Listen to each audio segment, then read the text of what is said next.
blah, blah. Okay, never mind. Got that far. Good Okay. Hi, you are listening or watching the Mito podcast. I'm Ashley, And I'm Megan.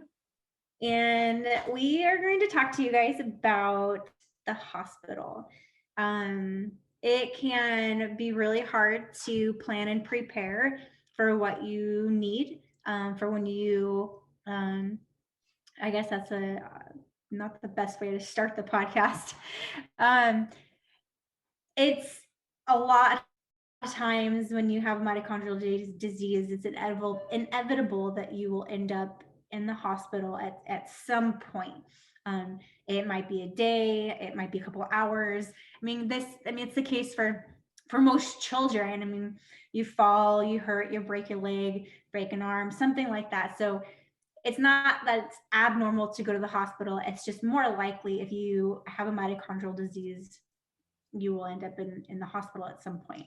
Um, and I felt like this would be a good podcast because there were so many things that were going on when Angie was in the hospital that I just want to make sure that people are aware of the different resources that are available to you. And some of them sound scary at first, especially if you've never been in the hospital with your child. And they sound scary, but they aren't. They're there to help you. And so a couple of things. I know, Megan, we were talking prior to the podcast, and thankfully Troy, he's going to be 13 very soon, in what, a week, 2 weeks? So a couple weeks. Yeah.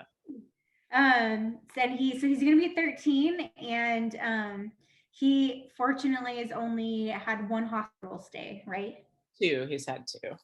Oh, okay. What was I know one you said was a week. What was the other one?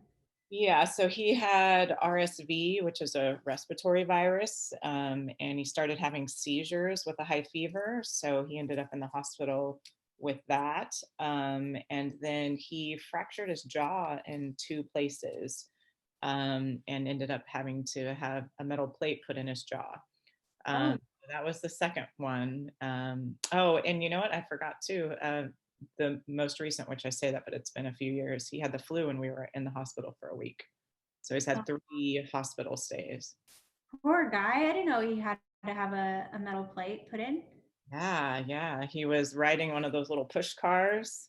And of course, he had a helmet on, but he doesn't have a fall reflex. And I was chasing right after him, right next to him. And the little push car hit like an uneven space in the sidewalk. And he just right down into the cement with his chin. And we didn't know it was broken. It was a little swollen, but he didn't cry. He was fine. And then I think it was 2 days later, he just cried, like could not stop. And he doesn't really cry that much at all, if ever. And we took him immediately. I took him into the pediatrician, and he's like, "Oh, he seems fine." And took x-rays, and he had fractured it in 2 different spots. And so we immediately had to go to Children's and met with the doctor there, the surgeon, and he had to go into surgery. And then we were there for about a week. Oh my gosh, that's terrible. Yeah, like even thinking about it, sometimes we drive past where it happened, and it just makes me so sick to my stomach. And I have to remind myself, he's okay. That was scary and it happened, but he's okay. Oh man, that's scary. That's crazy. I didn't know that. But for RSV and obviously seizures too, or the flu, those are all very common reasons why Mito kids end up in the hospital. For Angie, obviously it was our only stay in the hospital. It was 3 weeks. She wasn't sick. They couldn't find anything actually wrong with her to cause her to be there. So she might have had like a very, very minor cold that her body just couldn't do anything with. But one thing I thought about, and I say this specifically for kids who have Lee syndrome, and there are obviously kids that have lived longer lives than Angie. But when we first Googled it, it said most kids only live to be 2 to 3 years old. And so one thing that I felt would have been good for us with that diagnosis or prognosis was to have like a go bag with simple things like a Bluetooth radio or toothbrushes, toothpaste, even like a gift card for a Visa gift card or something like that, underwear, socks, those kinds of things, because Advil, especially, or maybe not ibuprofen, some sort of like headache pain reliever, because the hospital can't give that stuff to you. So there's all these like tiny little things that I wish I had even in like a bag that you go to travel with, like when you go on a plane or something like that, already packed up and put in her room so that we would have had that. I mean, we obviously, like, it didn't take long to get all that stuff, but we would have been better prepared had we had that go bag. And when you have any child that has medical issues, um, I feel like that's something that would be really important to have. Mhm. Um, I don't know. What do you think? Do you think that's like Well, a absolutely. I think that's a great idea. I never obviously thought about that either. But we have like Troy's emergency letter, and one of the things I have too is a list of his medications. And that's one of the things that we found is just every time we've been in the hospital, some of the stuff that he actually takes they don't have, or it takes them a while to get it. And so, like, it's really important if your child, which kids with Mito have a lot of different things that they take, and just, to have those things with you. I mean, that's obviously, if it's an emergency, that may not be something that you grab, but if it isn't, those are good things to have with you. Not to mention if you forget, what milligrams they take, and it's, a different hospital that doesn't have your information or anything like that. Their even medications if are so stress? important. Yeah, Like, yeah, yeah, I never thought about that. And then every time we got there, they wouldn't have like the CoQ10 that we use, and certain stuff, and we'd have to have somebody go to our home and get it. And some of the stuff they actually won't let you. Um, they have to have approval for it. So it's a very interesting thing. But just to have your medications with you is important. But yeah, having a to-go bag somewhere in case something happens, because I mean, you're usually running out the door. I mean, Troy's been taken, well, except for one time, he's been taken to the hospital both of those times in an ambulance. And so, you know, you're going in what you have, and you yeah, have no idea what's going to happen, how long you're going to be there, and just to have that bag that you could just grab and go, and had little things like that, and eat, or like snacks, or anything for you that is going to make a situation like that a little bit more comfortable, and have things that you might need. I think that's a really good idea. yeah, and also to comment on what you said, the emergency letter. I know we've talked about that in another podcast, but if you haven't had a chance to listen to that one yet, no. An emergency letter is something that you get from your Mito doctor, and it tells an emergency staff what to expect from your child, that they should not be treated the same as a neurotypical child. So if you do not have one, get one. It's fairly easy to get one. If your doctor doesn't do that, find a doctor or find a patient, a parent that has one. Take theirs, give it to your doctor, and say, "You are going to write this out for me. You will sign this for me." I highly doubt any real Mito doctor would ever say no, because it's extremely important to have that. And then also what you said, Megan, about the medications list, that's another really good thing to have in that go bag, because for both reasons, because you're in such a hurry and you're talking to so many people, especially if it's an emergency, and having extra copies of that for every, I would potentially, I would have 5 different copies of both the emergency letter and all the medications, because I can't even tell you how many times we had to repeat our story. And each time we had to say, pull up our letter, pull up our letter. Half the time they couldn't find it. The other half the time it wasn't in the file. So that way you always have it. You're prepared. They cannot have an excuse for doing something wrong. And there are a lot of things that they could do incorrectly, because your child is different. Your child is special. And they should be treated that way, especially I mean, I know we always want our child to be treated the same. We want all the same rights. We do. Not in this. But when it comes to the hospital, throw that out. Your child is special. They need special care. So figure out whatever. I think the good thing about a go bag too is you have to think back about when you were pregnant. What did you want to bring with you when you were going to deliver the baby? Bring those items, because I mean, obviously you won't need like breast pads or anything like that, but bring those items that you're going to need. And it's not something that you will need for a week. You can pack for one night or 2 nights. Just have something, because it's going to take 1 or 2 nights to get situated and have a room in the hospital. A lot of time, I mean, we had to wait. Gosh, we got there at like 7 o'clock at night, and we weren't admitted until after midnight. And then they took her up at like 3 in the morning.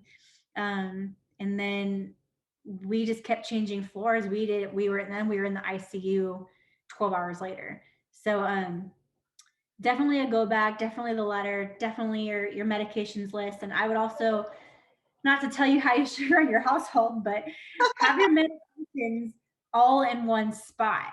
Like in our house, we had a section of the kitchen. It was on the counter.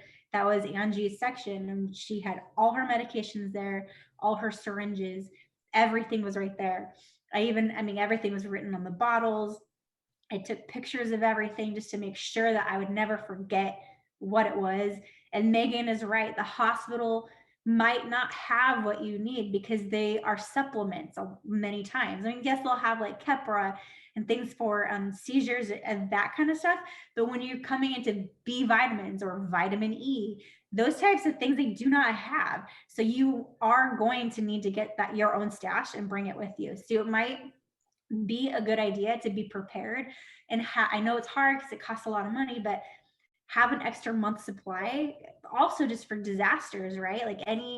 Like right now with the weather and how crazy it is in Texas, you not being able to get those supplies, FedEx not being able to get to UPS, the postage, like all mail can't get to you. So how are you going to get these supplements or medications? So make sure that in any emergency pack, even if it's not to go to the hospital, you have an extra month supply of things, because you're going to need it.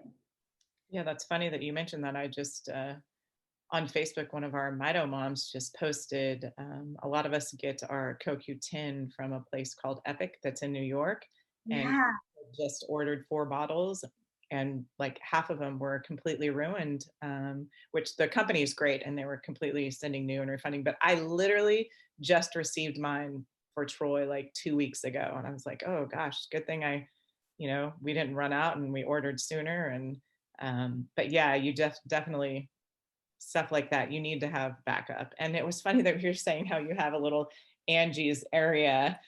We totally do. We have a basket that has everything for Troy's in it and everything that he needs. And then Tony took pictures of all the medications, how much he takes, and it's posted on a refrigerator. If, for some reason, a family member was here or something and had to do it and forgot what it was. It's just those little things that just make life easier. And all our bottles, because we have his seizure medicine and his levocarnitine comes in the same exact bottle.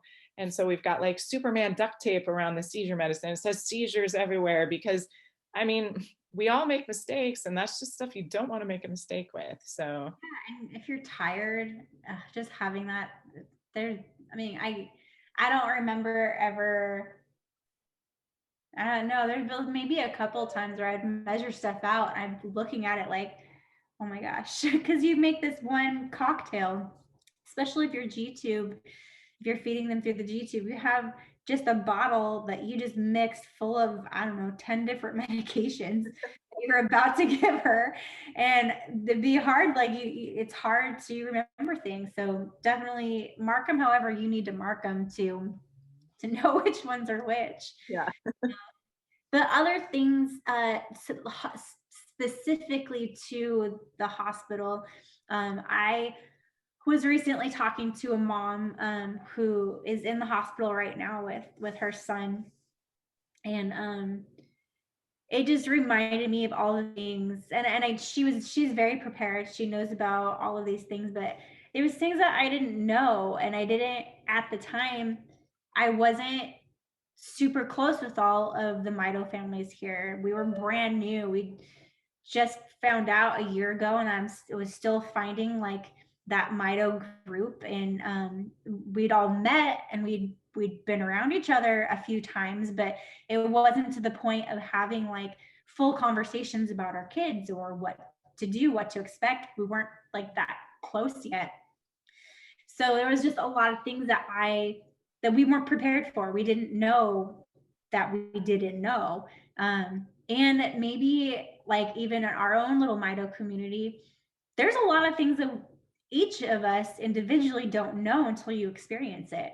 But one of the main things is, so here in San Diego, we have the Ronald McDonald House that radies children, and it's right across the street. You literally just walk across the street and there it is. If you are staying in the hospital for a long period of time, the Ronald McDonald House, you can apply to be able to move in there for however long your child is in the hospital. There are obviously qualifications. There is an application that you have to fill out. But regardless of you thinking you need it or not, fill out the application just so that you have it ready. You could give up the room, which is what we did. We didn't feel right about taking a room since we live so close. We're only about 30 minutes from the hospital, and there's other families that were being life flighted in, and like there was a helicopter almost every single night that we could hear, and it was a horrible RSV season, and so we didn't want to take from another family that really needed it. But there is the application. You can live at the hospital, have a bed. I slept in 2 chairs that I pushed together, and people I'm just lucky I'm short, like it wasn't that bad.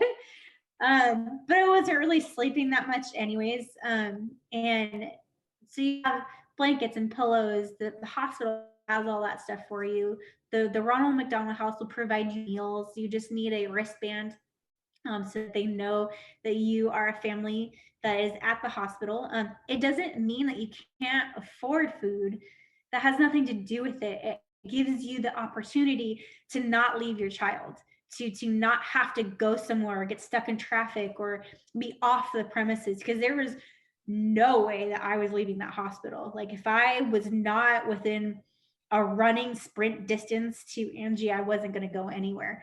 It wasn't until our last 3 nights that I caught something from another patient and I got really sick.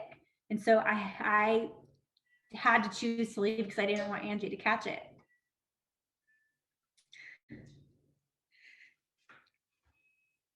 Sorry. Okay.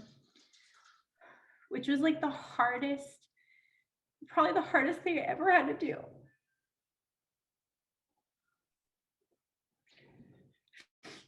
I never ever wanted to leave her.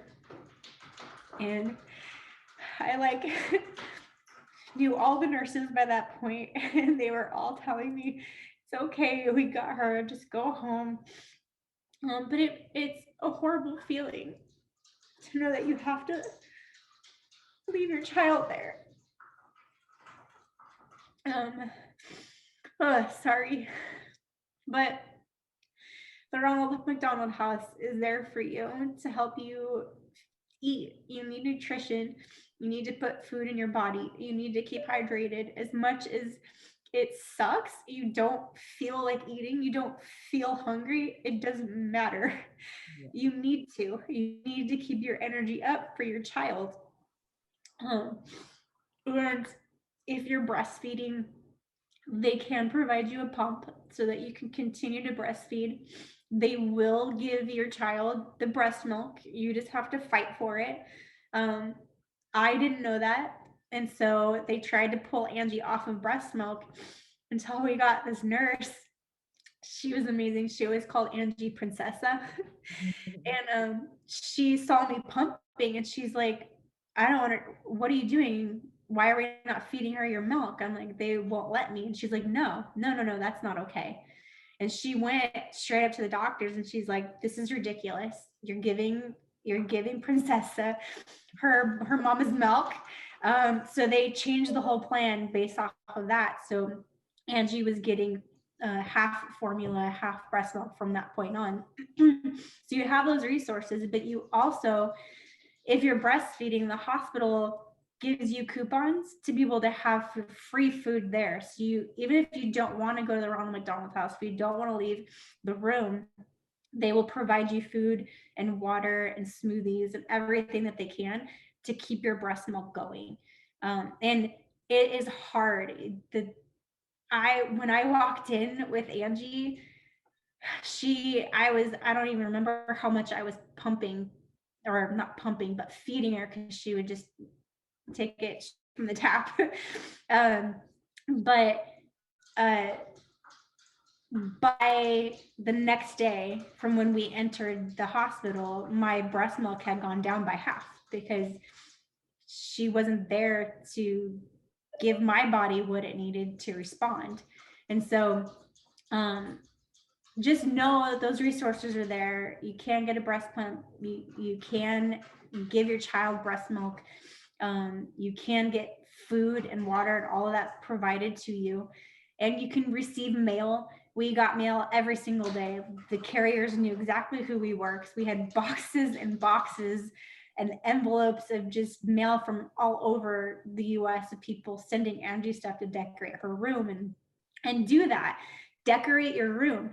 You can't usually put adhesive on the walls, but you can hang stuff if you have pins, if they let you, or buy those clips. So I brought her curtains in from home so that if she woke up, that she wouldn't see a hospital, she would see her bedroom. And you can do those things, and you should have that touch, because if you're going to be there a while, make it homey, make it beautiful, because there's no point in staying in a hospital room to feel miserable. You need to cheer yourself up as well as your child. And the nursing staff, they loved it. They would walk into Angie's room and just stand there and like, we just heard that her room was decorated, so we wanted to come check it out. But those are all options, and the main one, I'm sorry I keep hogging the podcast today. Oh, totally fine. The main one, if you don't take any of my advice that I've given so far, the hardest one was for me, I can't speak for Andrew, was palliative care. It scared me because it to me meant that my child was going to die, and that was the last resort. That was hospice. That was the thing that we were accepting. She wasn't going to make it, and that's not the case. And maybe other people understood this. I'd never been in any type of situation like this, but they're there to help you. They're there to be the mediator between you and the doctor. And usually it's another doctor who doesn't necessarily, they see patients, but they don't see them in the same aspect as the emergency room. So it's usually a doctor and a person of God, if it's a pastor, or not usually a priest, I don't think, but in some sense that head of religion. I don't know if I'm saying any of that correctly, so sorry if I offend anybody. But they work together, and the point for them is to be the mediator and to be able to explain things in so sorry, both of my dogs are staring at me through the kitchen window, and the window is up here. But they're there to explain things to you at a level for you to be able to understand better. They're supposed to be able to talk to you, not in doctor terms. They're supposed to talk to you like a real person. Not that doctors are not real people, but there's on that level. And that way they have someone to talk to the doctor that's helping your child on their level, so they can talk to both of you. And we definitely use them. Like there was a few times where we had to call them because we didn't feel things were being communicated correctly, and it helped a lot. And we were right, things were not being communicated correctly. Not that anyone was messing up, but we had to be 100% on the same page with the whole staff about Angie's care. And they needed to completely understand where we were coming from in regards to how, I don't know how to say that eloquently, but how we wanted her life to be. So it's just important. They're just really important things, and don't be scared to talk to them, even if it's just one time. That they will also talk to you about other things like Reiki and massage and healing, and they'll pray for you, and they do all of these things that I think, well, I don't even know. I think actually it was one of the nurses that talked to us and said that we should talk to them. And I'm very thankful that they told us to, because I wouldn't have if that nurse hadn't been so nice. Which is another thing, we totally spoiled everybody at the hospital. And I know not everyone has that ability to, but we knew we were going to be there for a while, and if it meant that we had to bribe whoever we needed to, we were going to do it. Exactly. So we brought coffee and cookies and cupcakes and sandwiches, and you do not have to do any of this, but it made a difference in them knowing who we were and knowing what we were going to do for Angie. And that was the most important thing. And our nurses ended up showing up to Angie's funeral, and they all went to the Mito 5K to represent her, and they became this family that we unfortunately don't get to see anymore, but they were amazing to us. So not every nurse is going to be amazing, but when you find one, please hold on to them and tell them how amazing they are, because it makes a huge difference in your life and in your child's life and care.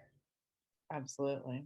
And like you were talking about with the palliative care, I honestly, I think I learned about that at a UMDF symposium, because I too thought that's the end of life. That's, what comes in when your child or, loved one is passing away. So it's very interesting to hear that no, that's not necessarily the case, and they do so many different things, and having a go between you and the doctors is extremely helpful. And like you said, that nursing staff, they're the ones you're seeing for 8-10 hours straight. They're the ones that are coming in doing everything for your child, and most of the interactions we've had have been amazing. Especially, I mean, you've got to think about the type of person that goes in to be a pediatric nurse and some of the things that they see, and they have to be caring and loving people and patient, and so it's yeah, if you can, definitely spoil them. We love one of the nurses that we met through you, that was Angie's nurse, at Dr. Butler, and now she helps us, and she's just amazing, and it's just can make your life easier in so many different ways. You just have no idea. She's not there anymore. No. Oh no. She's at Rady's now. It's been a long time, which I'm thankful for, but no. Yeah, no, she's at Rady's now, and you're right. She's absolutely amazing. She fought tooth and nail for everything for us. Calling insurance, calling sorry, the light is really bugging me. Calling insurance, fighting for supplements, fighting doctors. We had a really rough time in the very beginning with Angie, and she was just hesitant. But yeah, she's over at Rady's now. She's doing allergies testings, which is cool. I think she needed a little bit of change, and now she's doing something different, still working with kids. And she even talked about Mito in her interview, which is really cool. And I don't know how much I can share, so I'll just leave it right there. But yeah, she was an awesome nurse. Yeah, anytime I sent in a message or there was anything going on with Troy, she would immediately call us. And we had just met her through you. It's like she just, she loved Angie, and she just accepted us and the same and started fighting for us too. And so it was just, yeah, she's amazing. And that's the thing about Mito families, at least with what I've experienced, is that it's a unique, I guess I can only speak for our families out here, because I can't say that because I've met so many amazing people, but you just end up being family. Like you meet people that you're never gonna let go of, and I just feel so fortunate. Not fortunate that obviously that Angie's gone or that she ever had this disease, but I'm very fortunate that of the people that I've met along the way. And I love seeing everyone's kids grow up, and I love getting the text messages from people sporadically just sending me pictures of their kids, and it just makes me feel special, especially with Angie gone. Yeah. And I can definitely say, I mean, even all the parents that we've had on this podcast, and it's just, having a child that you have to fight for and go through this journey with makes you a different and a very special person. And you just feel the love, you feel the strength and I don't know, I totally agree with you.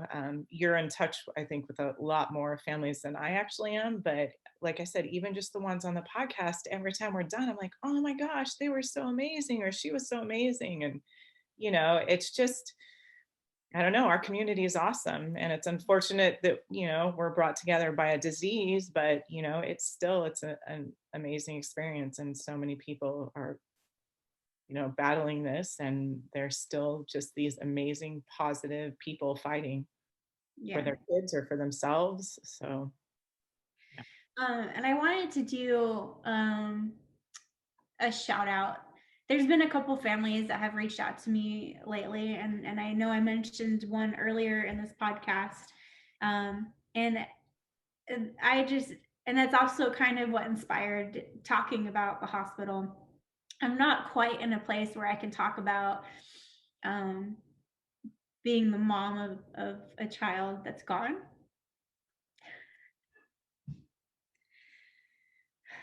Someday we will. Because I know it's a big disservice to all the families that are fighting to remember their child. But at the same time, it's really hard to be that spokesperson, even though we so badly need it. Because I think when it comes to losing your child, it's all you do is you're just constantly fighting to remember them, and you want like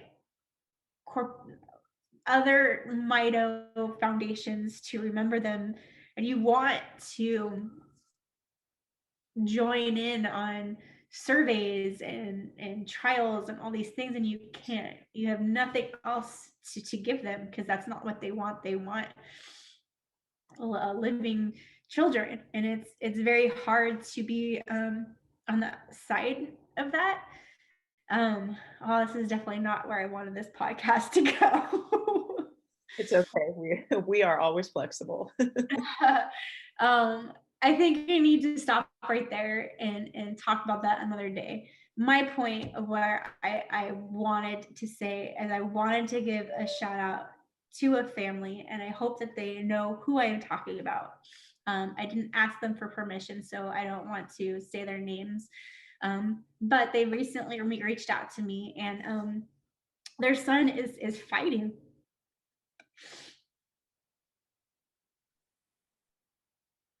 And I just want you to know that I know it doesn't help to hear that we're thinking about you or that we're praying, but we are. And at the end of the day, if that's the only thing that you can do, 100% of your body do it. And despite how my story ended, I continue to pray for miracles for everybody else's kids. So everybody that's listening, I appreciate all of you for listening to our podcast, for making it important, for sharing it, for finding it, and especially for reaching out to us. I know that there are a couple of different Mito podcasts now, which is exciting, and I'm glad that that's something that is finally starting to expand. But thank you for finding us, because I know eventually it's probably going to be hard. Hopefully it'll be hard, because that just means that there's going to be so many out there and so many resources for you. But just know we appreciate you and continue to reach out, and we're thinking about you, even if we don't know you, knowing that you are a Mito family. Anyone who has been diagnosed, we care, and we will do everything we possibly can to continue to fight for your child and for you. And we love you. Even if we haven't met you, we love you. And if you need help, if you need to talk or you need to cry, we're here. I obviously can't tell you, call Megan. I'm not going to volunteer you. We're also ambassadors, and that's what we're here for the UMDF. So yeah, so reach out. We want you to, even if it's hard, and I understand. Many people don't realize that Angie's gone sometimes. But even if we no, I'm just going to leave it right there. So thank you everyone for listening. I'm sorry this podcast was so long. I thought it was going to be short, and I just kept going. Thank you. Contact us at mitopodcast@gmail.com. You can find us on Facebook. You can find us on Instagram. And you can watch me cry on YouTube. Everyone have a great night or day, whenever you're watching.